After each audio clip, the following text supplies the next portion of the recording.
Hi everybody, this is Rabbi David Foreman. Welcome to this Day of Unity.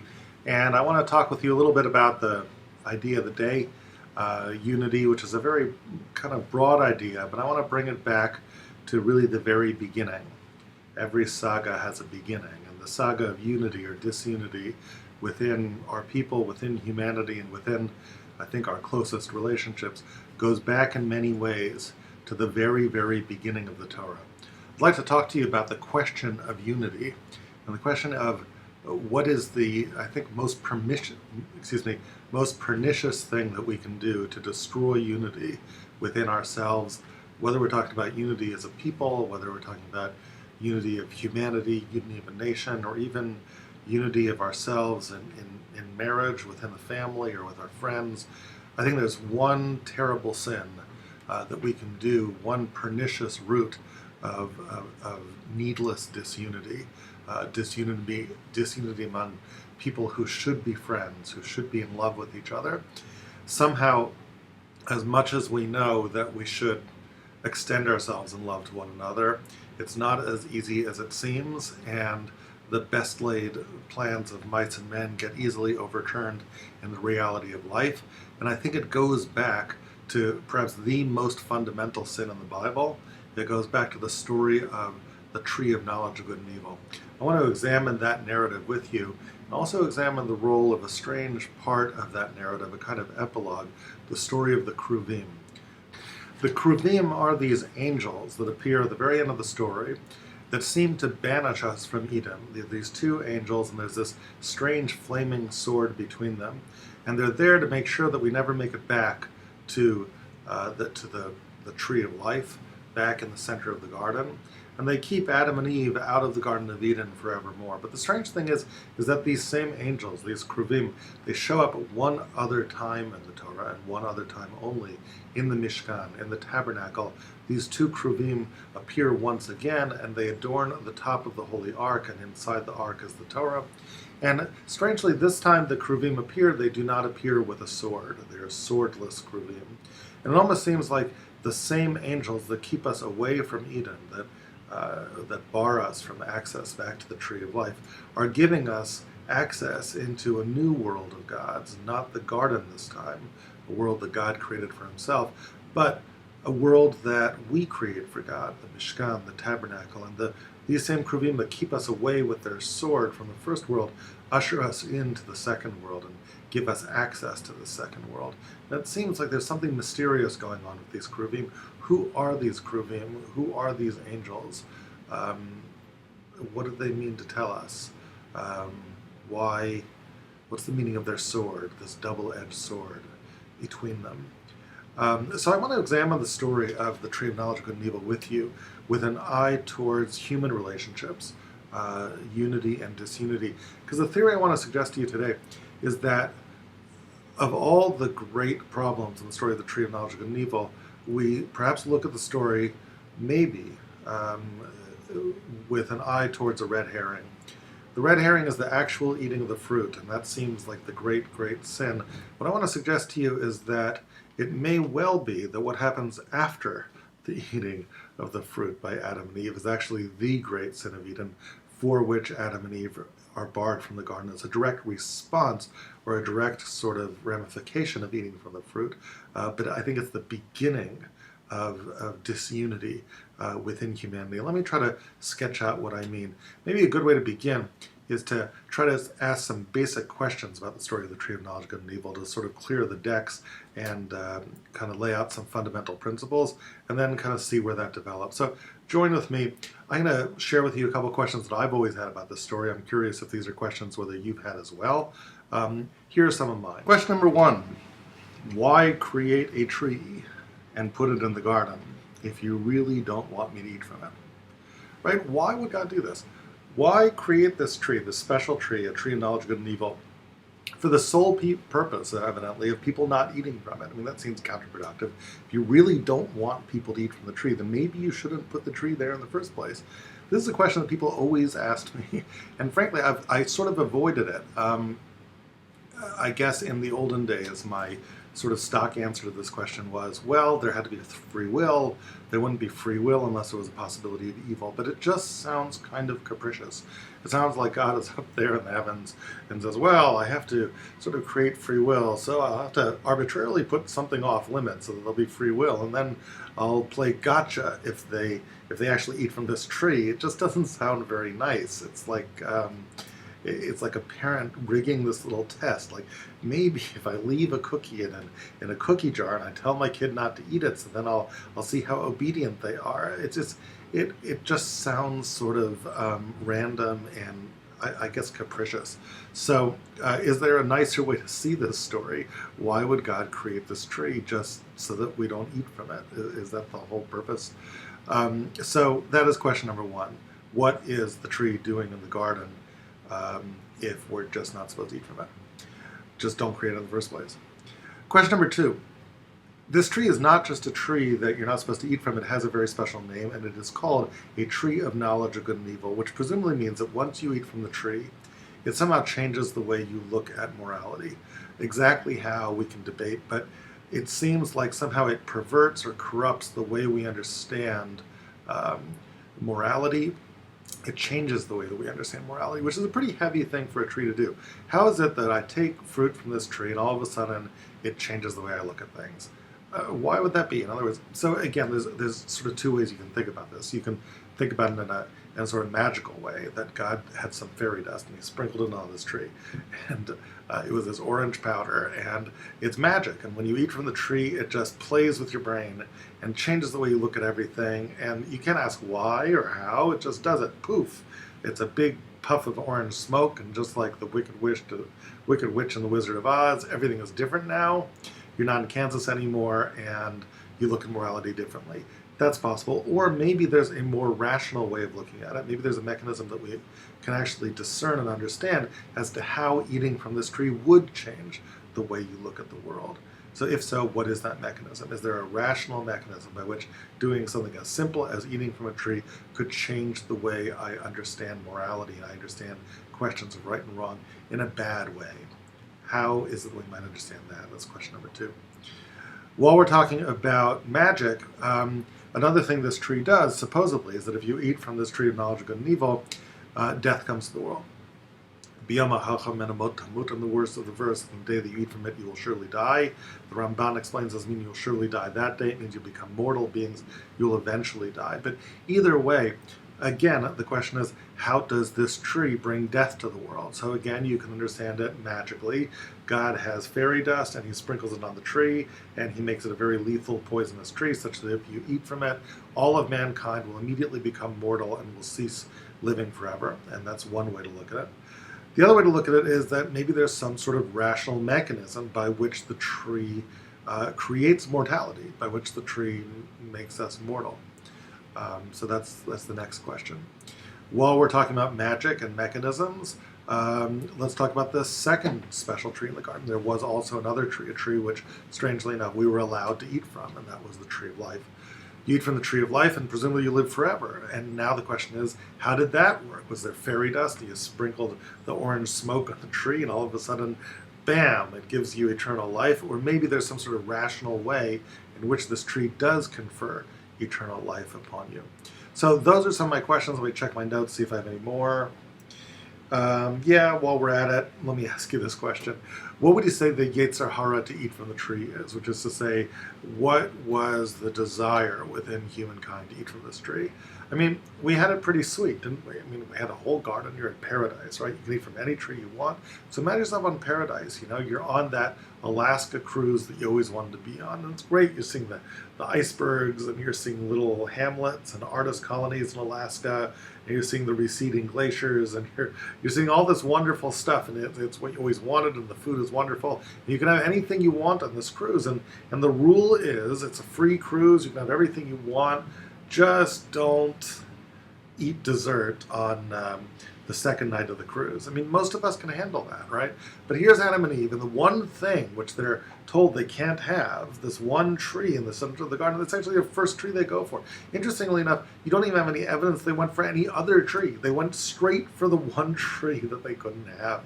Why? It just sounds so counterproductive. It's like Edgar Allan Poe has this short story called The Imp of the Perverse, which is this drive within humanity to just sort of sabotage yourself. He says it's like, when you're cutting an onion and you're cutting through the onion and you think to yourself, I really shouldn't be cutting this way. I should cut on a chopping board, because if I keep on cutting this way, I'm going to hurt my hand. And then lo and behold, 2 seconds later, you cut through the onion and you hurt your hand. He said, why did I do that? Like, I knew I was going to do that. So is it just this sort of self-destructive drive within humanity that made us want to eat from the tree, or was there something else? What was the nature of that Yetzer Hara to eat from the tree? So these are sort of some of the 4 questions that maybe let's come back and attack right now, just to sort of summarize. Why would God put a tree in the garden if he didn't want us to eat from it? Was there a mechanism by which the tree of knowledge changed our way of looking at morality? How would eating from a tree do that?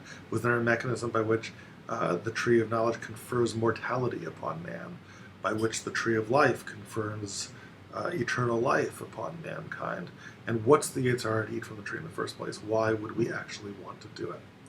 Think about that for a quick second, see what you think about any of those things, and then come back with me in 5 or 6 seconds, and let's compare notes and see what we come up with.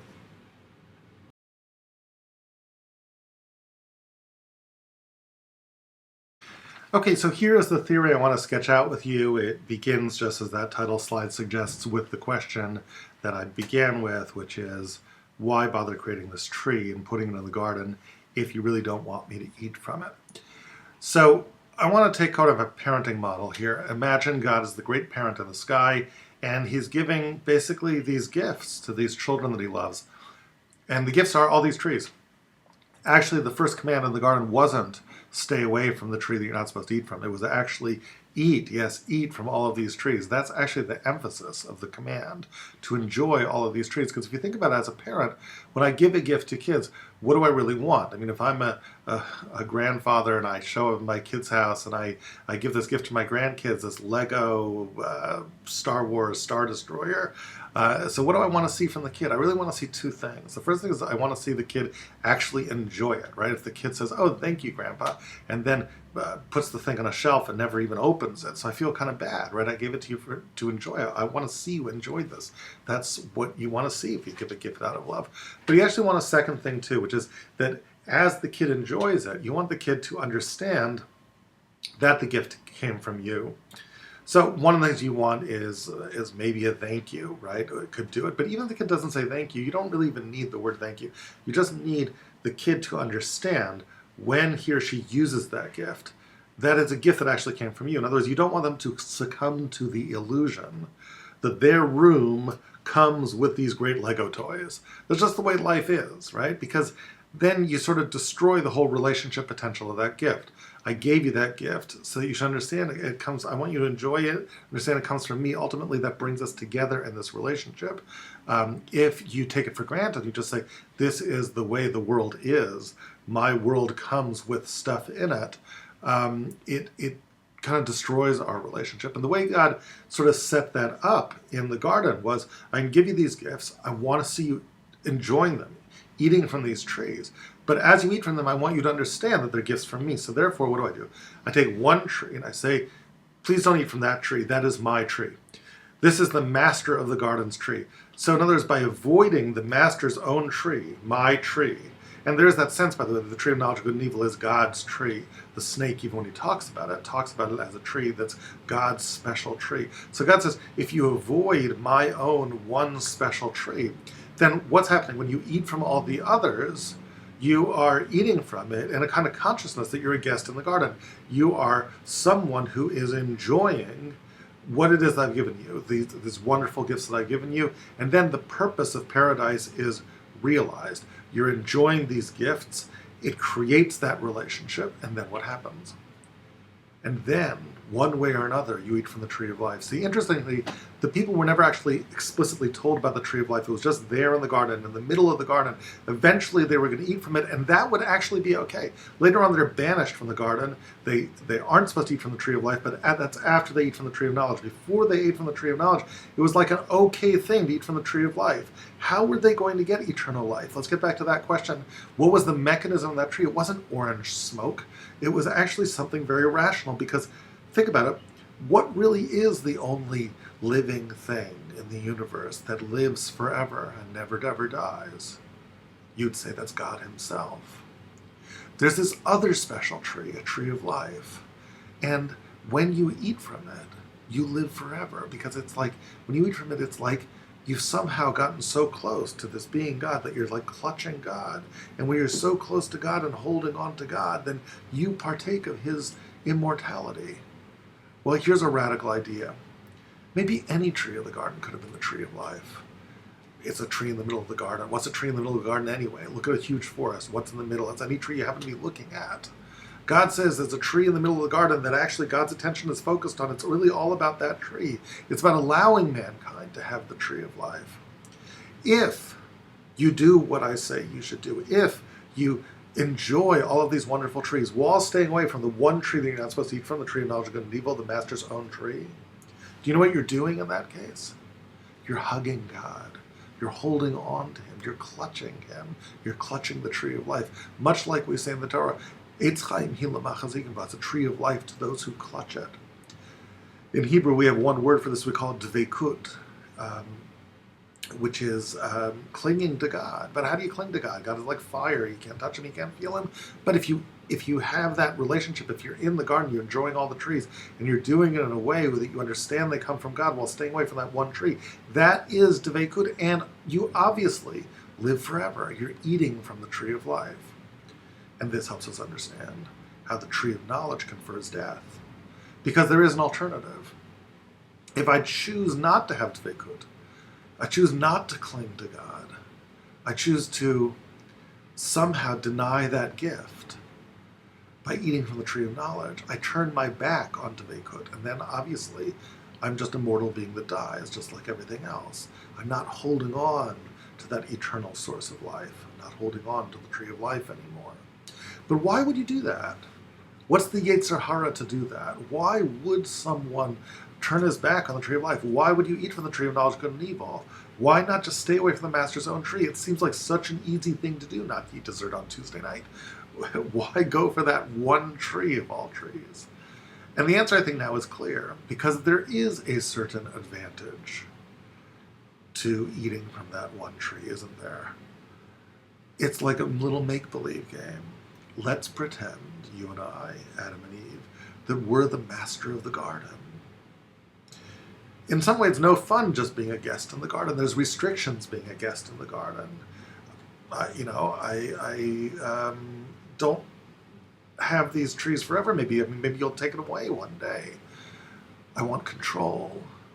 I want to control my food sources. A gift makes me nervous.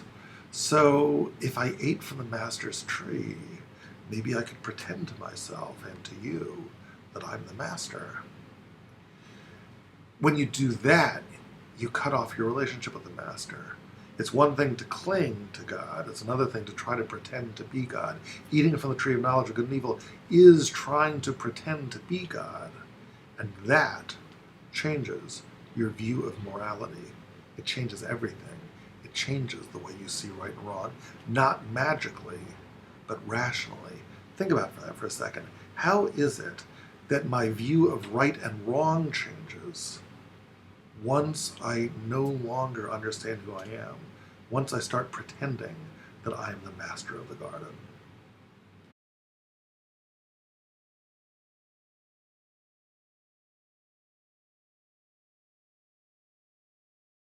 Okay, so let's start with the words good and evil themselves. This is supposedly as a tree of knowledge of good and evil. What do those words good and evil mean, Tov and Ra? Well, it turns out these are words that the Torah has been using right around the story of the tree of knowledge of good and evil. For example, the word Tov. That's the word God has been saying throughout creation. After stuff is created, Vayar Elokim ki tov, Vayar Elokim ki tov. God sees that it's good. God sees that it's good. So that's good. What about evil? Is there ever a time when God sees that something is evil? Seemingly there's no Vayar Elokim ki ra. But actually there is. If you look right before the flood, the verse right before God's decision to wipe out humanity in the flood is Vayar Elokim ki, and God saw, ki rabba ra'atan amaret, that the evil of man's heart was very great. So he decided to destroy mankind. So That actually is the verse before destruction. God saw evil. And then, of course, there is lo tov, as in lo tov heyot adam levado. It's not good for man to be alone. It almost seems like there are three different grades the God, the master, the creator can give his creation. One is tov, the other is lo tov, and the other is ra. God really is a knower of good and evil, of good, lo tov, and also ra. What are these three grades? Well, when God says that something is good, what does it mean? It means he's going to keep it around, right? After God sees all these different things of creation, declares them tov, so he keeps them. Well, when God sees that something is evil, ra, so what does he do then? He brings a flood and destroys it. What about when God says lo tov, as in lo tov heyot adam levado, it's not good for man to be alone? So he fixes it, creates Eve, makes it better. And if you think about those three grades, those are really the three grades that any creator can give his creation. By the way, human creators do this too. If I'm a creator, I create something. So I actually have a responsibility. I have to look back at what I create and evaluate it and decide if I should keep it or not. Or even if I keep it, should I fix it and improve it? Or is it good the way it is? I don't want to create bad stuff in the world and saddle the world with all this bad stuff. So I need to constantly evaluate. If it's tov, I'm going to keep it. If it's ra, I'm going to get rid of it. If it could be better and it's lo tov, could be improved, needs improvement, so then I'll improve it, I'll make it better. And that was God looking at the world. And that was God's purview. It was God's right. It was his responsibility to do that, to declare things good and evil. And somehow, that's ensconced in the master's tree, that ability. Why? How do we understand it? Well, it turns out that it's not just that God has the right and the responsibility to declare things tov, ra, and lo tov, but he also has the capacity to do it effectively. What about God being God gives him the ability to declare things tov, ra, or lo tov? Well, I would say the answer to that is two things. Number one, he's the creator, so he makes the standard, and we as creations need to rise to that standard. But the other thing also is that he doesn't have a horse in the game. He's not a player in the game. He's outside the system. Any creator is outside the system. When a creator is outside the system, he creates. So he's not affected by the system. He has no internal biases. We're all players. We have biases. I sometimes use my Monopoly analogy to talk about this. You know, we're little hat and little shoe going around the board on the Monopoly board. And so little hat and little shoe want to win. They have all sorts of biases. But the creator, Parker Brothers, you know, he's outside of the board. He doesn't have any biases. So you can trust him when he makes decisions about how the board should be. Should it be this way? Should it be that way? So when you're little hat, little shoe, you know, there are some decisions you can make. There's some decisions you can't make. You can decide what you want to do with little hat, little shoe. I can decide that when I land on Tennessee Avenue, I want to buy a hotel, or I want to buy a house, or I don't want to buy the property. Those are decisions I can make, but I don't get to decide. You know, I don't like free parking over here. I think free parking should be over here. The master of the board gets to make those decisions, and the master of the board gets to decide the way the board should be. What's tov, what's lo tov, and what's ra? How should things be in this environment? And that is the prerogative to decide morality. Human beings are incredibly bad at deciding that because we're in the game. We have all sorts of biases because tov really means two things. Tov can mean the way it should be, but tov also, for a creature on the board, means the way I like it. The way I like it for a creature on the board is, you know, this conforms with my interests. But what if I start confusing those two things, those two meanings of tov? What if I, as a creature, stop remembering that I'm a creature, but start pretending that I'm creator? What if I start pretending that I'm not in the system, that I'm out of the system? What if I start pretending that I'm objective and I discount my biases and I think that I have the ability to decide that this is the way things should be?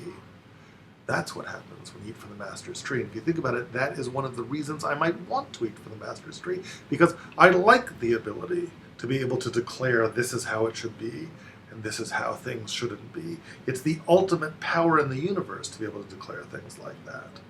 It's the tree of knowledge of good and evil.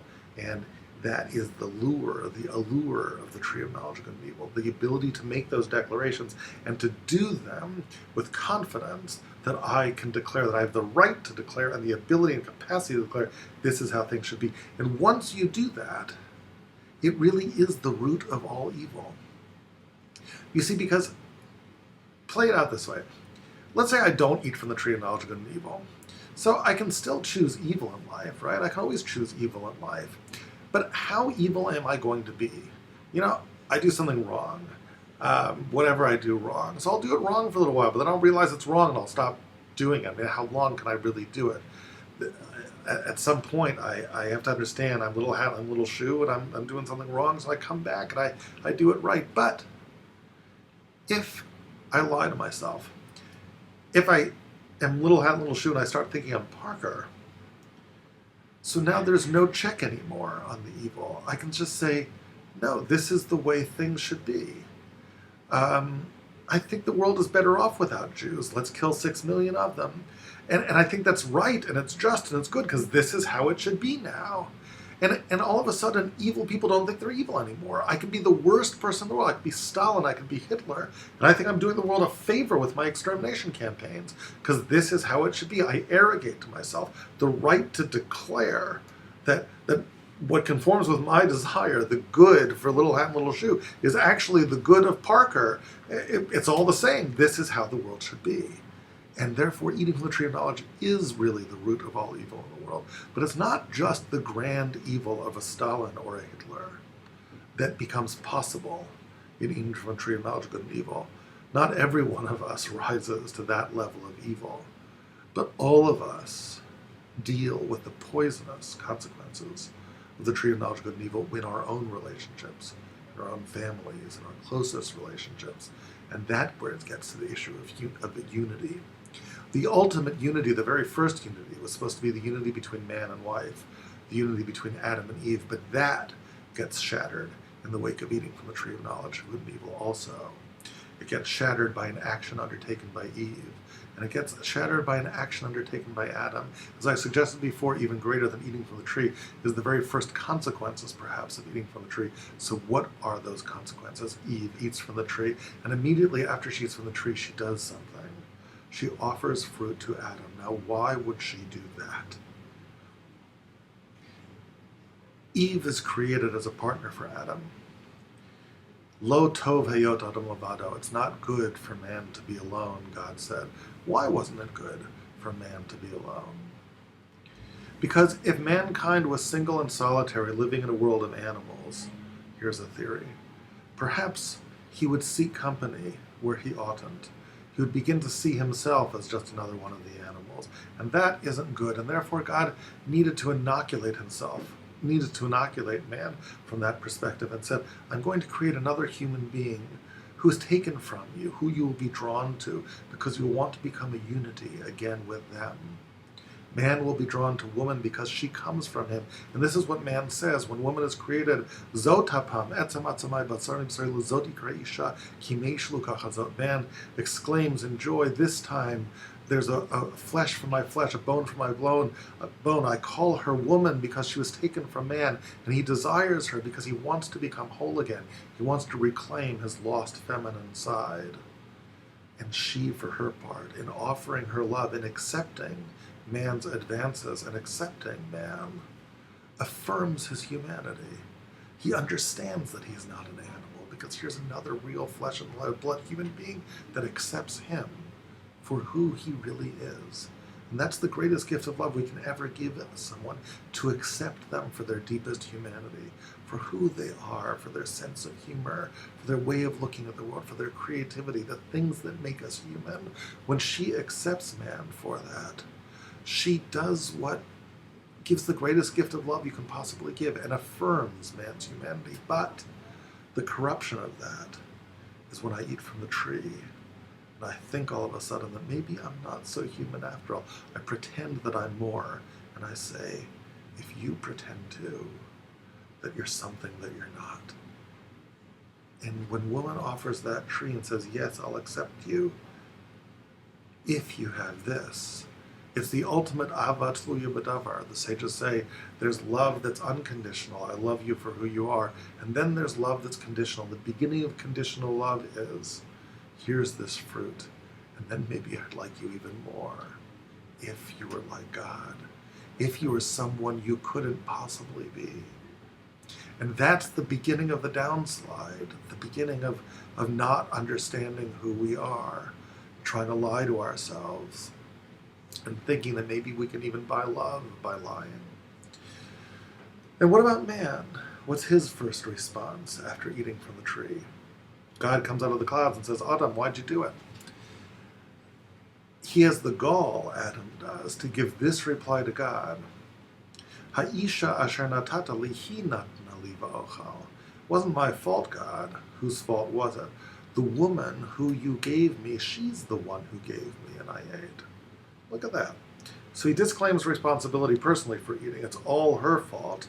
But even deeper, it's not only all her fault. Who else's fault is it?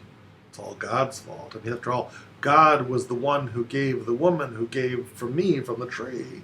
It's a train. It goes all the way back to God. It's your fault, God. You're the one who gave her to me. It's her fault she gave it to me. The only one's fault it is mine. How does he ever think he's going to get away with it? He's talking to the master of the universe. He really thinks he's going to get away with that kind of disclaimer of responsibility. I have absolutely no responsibility. But in his own mind, that's the way it looks. That's the way things should be. It conforms with his desire. It's very convenient to think of things that way. But of course, the tree of knowledge is doing its evil work. Now that I've eaten from the master's tree, I think I can proclaim, yeah, this is how it looks to me, God. I think it's not my fault. It's your fault. And it's her fault. And it makes perfect sense to me. The way I see it, that's the way it is. The way I see it, that's the way it is. That's the destruction of every intimate relationship. Men and women in marriage, our children and families, we want to be close. What is the thing that drives us apart from each other? It's the poison of the tree of knowledge, of thinking that the way you want it, that's the way it should be. That's the way it really is. You see, because as long as I am little hat, and I know that I'm little hat, and you're a little shoe, and I know that you're a little shoe, as long as life is like that, I can get along with you. I can compromise with you. Because after all, I can say, look, I am but little shoe. I see it my way, and probably you see it your way. And if we see it differently, then we can get along. But what if I'm little hat pretending to be Parker? Pretending to be Parker Brothers? What if I have truth itself on my side? What if the Creator's own view aligns with me? Then it's a holy war. I can't compromise with you anymore. I would be taking truth and throwing it down to the dust. The way I see it, my own desires, that's the way it should be. I can't let go anymore. This is the truth. It's a matter of principle now.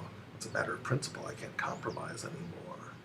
And that's, of course, the problem. How many of the fights between man and woman, this very first story that you have, the tree of knowledge, it's a fight. It's a marital fight. Man and woman should be in love with each other. They were created to be in love with each other. And they're driven out of the garden in tears. Listen to the words. Vayigaresh et Adam. When God drives them out of the garden, it's the Hebrew word for divorce. They're at odds with each other.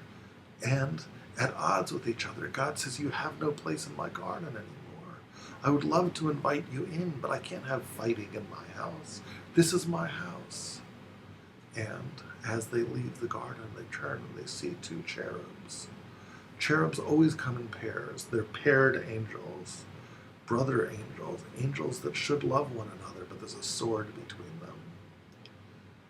There's a sword between two beings who should be in love, and it's a double-edged sword, because whenever you attack someone you love, who else are you attacking?